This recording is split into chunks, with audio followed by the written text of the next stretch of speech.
Sur un pitch, Bonjour, est-ce que vous tweetez? Oui, je tweete de façon parfaitement compulsive. J'ai commencé pour tester l'outil et j'ai découvert les usages. Alors si vous êtes journaliste, vous êtes forcément sur Twitter? Et non, mais j'ai honte. Ah oui, je suis sur Twitter, effectivement. Oui. Depuis combien de temps? Vous avez combien de followers? Je dois avoir 650 followers à peu près. Vous êtes forcément sur Twitter, vous? Oui, on est sur Twitter depuis 2009, donc on est déjà des vieux. Et puis, attendez, quand vous dites on, l'école ou vous? alors moi personnellement, j'y suis aussi depuis peut-être un peu plus avant 2009, mais ouais, l'école est depuis 2009, ouais. Oui, pas mal. Enfin, pas mal. J'essaye à la fois à titre personnel et également pour tout ce qui est développement, je dirais, de mon activité et de la notoriété de mon entreprise. Alors qui tweet à l'école? Alors on est plusieurs à tweeter, soit pendant les événements, soit pour relayer des informations que l'on met sur le site, puisque le site internet reste le vaisseau amiral. Et puis on bénéficie d'une couverture média aussi assez importante. Puis après on voit les centres de recherche, les doctorants entre autres, qui créent leur compte Twitter et qui tweetent sur leur sujet, soit pour faire du recrutement, par exemple, on recrute beaucoup via Twitter, et pour relayer des résultats de recherche. Je suis tombé dans la marmite et je suis devenu assez fan de Twitter et Twitter est même devenu pour moi un moyen de communication plus performant, plus utile. Alors vous faites partie des patrons qui ne tweetent pas. Vous n'avez pas l'air de passer pour un gros ringard? Écoutez, non, parce qu'on fait aussi beaucoup de choses. D'abord, moi, je m'intéresse beaucoup à tout ce qui se passe sur les réseaux digitaux, sur la société, sur nos marques. J'essaye de me tenir au courant, évidemment, de ce qu'on fait. Et on a déployé plus d'investissements médias aujourd'hui sur le digital par rapport à ce qu'on faisait il y a quelques années. Donc ça, c'est à titre professionnel. Non, je suis informé et je suis très intéressé à la chose et au sujet en lui-même. Par contre, à titre personnel, oui, c'est vrai qu'aujourd'hui, je ne suis pas sur les réseaux sociaux, je ne suis pas sur Facebook, je ne tweete pas. C'est une question de priorité personnelle, mais je ne dis pas que je ne le ferai jamais. Donc je suis un prophète qui pense qu'un jour ou l'autre, tous les patrons seront sur Twitter, que Twitter deviendra beaucoup plus mainstream qu'il l'est. Ça a été le cas pour les politiques, ça a été le cas pour les journalistes, ça va être le cas et c'est le cas aujourd'hui dans le domaine économique. Et ça fait sens parce que la nouvelle génération, les jeunes en particulier, même si l'âge moyen de Twitter est 37 ans, les jeunes sont là et ont des usages qui poussent au fond non seulement les entreprises, mais les gens des entreprises, donc les managers, les patrons d'entreprise, à tweeter, que ce soit pour parler de leur métier, que ce soit pour parler de la raison d'exister de l'entreprise, pour répondre aux interpellations qui parfois sont sur le produit, parfois sont sur les conditions de production, la dimension environnementale, etc. Et donc je pense qu'à moyen terme, aucun patron ne pourra faire l'économie d'être sur Twitter. Le point fondamental, et c'est François Zéry qui l'a dit, c'est que les patrons ont des choses à raconter. Ils s'en rendent pas compte, mais ils ont un discours qui est lu, relu, apprécié, commenté en permanence. Et donc s'ils savent en retirer les quelques pourcents qui conviennent à une approche d'un bon tweetos, c'est-à-dire les traits de génie, les bonnes remarques, les choses qui font réfléchir, ça vient naturellement. Ça me sert à faire le malin, à communiquer, à partager des idées, à réagir sur à peu près tous les sujets qui m'intéressent, que ce soit les médias sociaux, la politique, mais aussi la musique, le showbiz, plein de choses, quoi.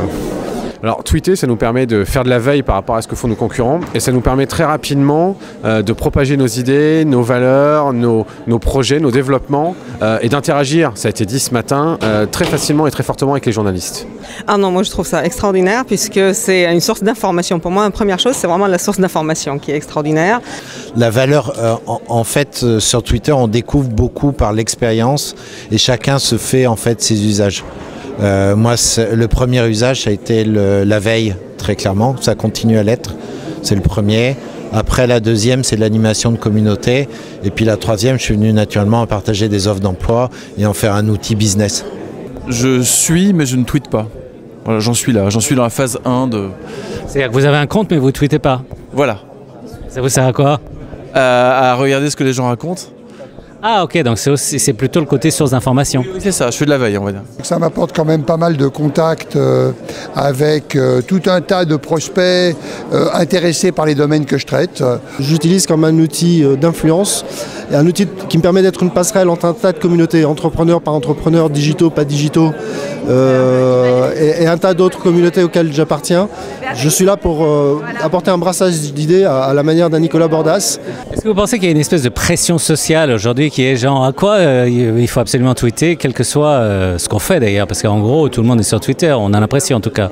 Oui, alors il est certain, mais dans tous les domaines il existe une pression du groupe, une pression de la communauté, il faut adhérer, il faut faire ça, il faut faire ci. Moi je pense que le rôle avant tout d'un leader, ça n'est pas d'être un follower et donc de définir son propre agenda.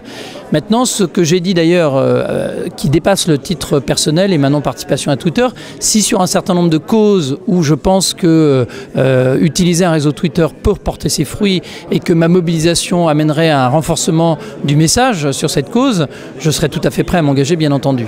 Pour un patron, Twitter fait sens parce qu'il permet de produire du sens et il permet de produire un discours au fond assez contrôlé. Les politiques l'ont bien compris. Un tweet en 140 caractères, ça peut se travailler pour dire juste ce qu'on a envie de dire et ce qu'on a envie de dire de manière juste. Et pourquoi vous étiez là ce matin ?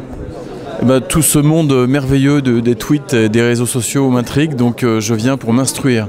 Écouter Françoise Gry, que je n'avais jamais écouté sur ses pratiques. Ah, pour écouter les boss. Surtout les boss qui ne tweetent pas. Donc là...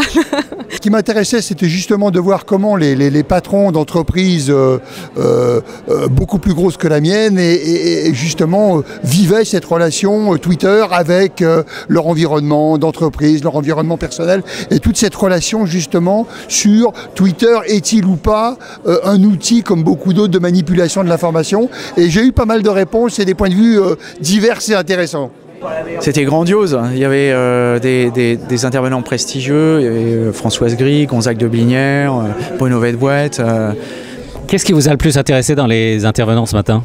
Le témoignage de Nicolas Bordas était intéressant et puis celui de Françoise Gry aussi. J'ai bien aimé l'idée d'interaction avec les journalistes. S'il y avait une bonne raison d'être sur Twitter, ça c'en est une, c'est clair, et de toujours rappeler effectivement, comme l'a fait Françoise Gry, que les clients sont déjà sur Twitter ou sur les réseaux sociaux et que de ne pas y être, c'est un peu se voiler la face, quoi. Et il y avait aussi Françoise Simon de Ipsos avec une étude exclusive et avec le partenariat des Échos. Donc là, on est en train de monter encore un cran avec Medialysis qui a d'ailleurs trendé au numéro 1 sur Twitter toute la matinée en France. C'était génial parce que c'est la conférence qu'on avait en tête depuis le début avec Yann. Je crois que quand on a démarré l'association et quand on a pensé au bouquin Les médias sociaux expliqués à mon boss, on avait une cible en tête au travers des responsables du digital et des médias sociaux. C'est convaincre les boss des entreprises françaises qu'il fallait y aller. Quelles sont les interventions qui vous ont plus particulièrement marqué ce matin ? Je dirais toutes et principalement celles qui sont liées à la relation humaine qu'engendre Twitter et les réseaux sociaux et la relation dans la vraie vie, c'est-à-dire les rencontres, le partage. Ça me passionne parce que je dirais parallèlement à mon job, c'est ce que me permet de faire Twitter. De ce matin, vous avez appris quoi ? On a appris du moins moi j'ai appris que la curiosité c'est le mot d'ordre quand on est sur Twitter, parce qu'il y a un flux qui est énorme et finalement si on n'a pas de curiosité et d'enrichissement de son spectre de veille, bien on risque de s'ennuyer assez rapidement. Donc on est là pour ouvrir les écoutilles, pour s'intéresser à ce que font les autres et puis aussi s'intéresser au centre d'intérêt de ces publics. J'ai appris que finalement c'était plus consensuel que ce que je croyais, c'est-à-dire qu'on avait organisé cette réunion en deux parties en fait, deux boss qui tweetent, deux boss qui tweetent pas.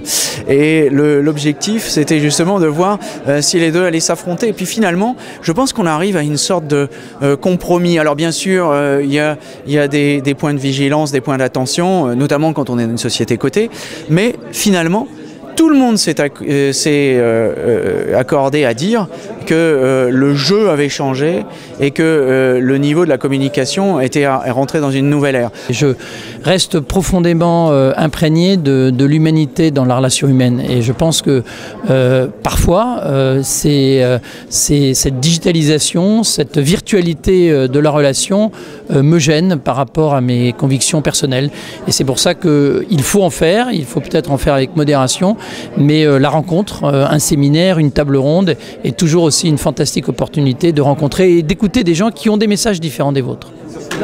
Ouais, sur un pitch, c'est le bon grade qui a fait scandale à l'époque.